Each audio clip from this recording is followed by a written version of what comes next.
In the city of Cyprus around 300 BC, there lived a wealthy merchant named Zeno. On a journey from Phoenicia to Piraeus, his ship sank, taking all his cargo with it. In a single momentary event, entirely outside of his controls, Zeno lost everything. A lifetime of hard work vanished beneath the waves. Imagine being in Zeno's position. How would you react if all your success and possessions were suddenly gone? Most of us would respond with anger, despair, or a sense of betrayal by life. But Zeno responded differently. He didn't just move on, he transformed. That moment of loss gave birth to one of history's most profound philosophies, Stoicism. Zeno began reading the works of Socrates and other great thinkers. From this, he developed Stoicism, a philosophy grounded in the acceptance of what we cannot control and the mastery of our responses to what we can. Instead of mourning his misfortune, Zeno chose to remain composed, recognizing that emotional extremes are often unhelpful. This attitude became the foundation of Stoic thought. The essence of Stoicism is not about being emotionless. It's about reframing how we see the world. It teaches us that perspective matters more than circumstances. Bad things will happen, it's inevitable, but how we respond is where our power lies. One of the central Stoic practices is voluntary discomfort, deliberately placing oneself in uncomfortable situations to build mental resilience and gratitude. Sleep on the floor, eat only plain food, take cold showers. These acts remind us that we can survive with less and thrive despite hardship. Today's world constantly tells us that happiness lies in what we buy, own, or achieve. But Stoicism challenges that. It teaches that placing our happiness in external things, money, recognition, possessions, sets us up for disappointment.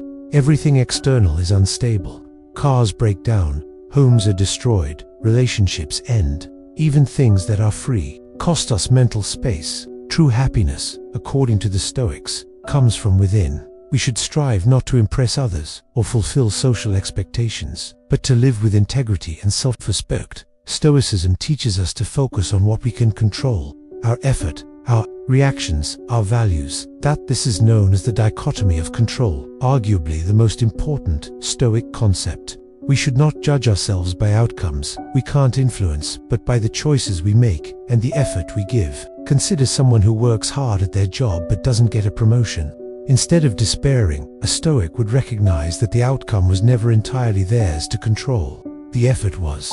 Even today, these ideas are deeply relevant. The stress of modern life, social media metrics, and external validation often cloud our judgment. Yet, Stoicism reminds us to judge success by our discipline, not our results. The four virtues of Stoicism: wisdom, knowing the difference between what we can and cannot control; courage, persisting and resisting in the face of adversity; temperance, practicing moderation and self-discipline; justice, treating others fairly, acknowledging our shared humanity. Some of the most notable Stoics lived by these principles. Epictetus, once a slave; Seneca, a statesman; Marcus Aurelius, a Roman emperor.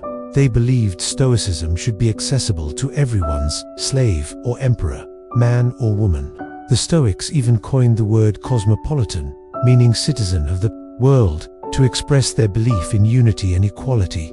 Even modern leaders like Nelson Mandela embraced Stoic principles. After 27 years in prison, he didn't seek revenge, he sought reconciliation. He read Marcus Aurelius in confinement and emerged with a vision of healing, not hate. Stoicism. In modern life today, Stoicism forms the foundation of therapies like rational emotive behavioral therapy, REBT, and logotherapy. These help people challenge irrational thoughts and find meaning in hardship, just as the Stoics advocated thousands of years ago. Practicing Stoicism means rewiring your mindset. It means realizing that happiness comes not from what happens to you, but from how you interpret and respond to it. We can't stop the storms of life, but we can learn to navigate them. And if, like Zeno, your ship sinks, you can still choose how to face the depths, with courage, with calm, with purpose. Because, in the end, everything has an end, but your attitude doesn't have to.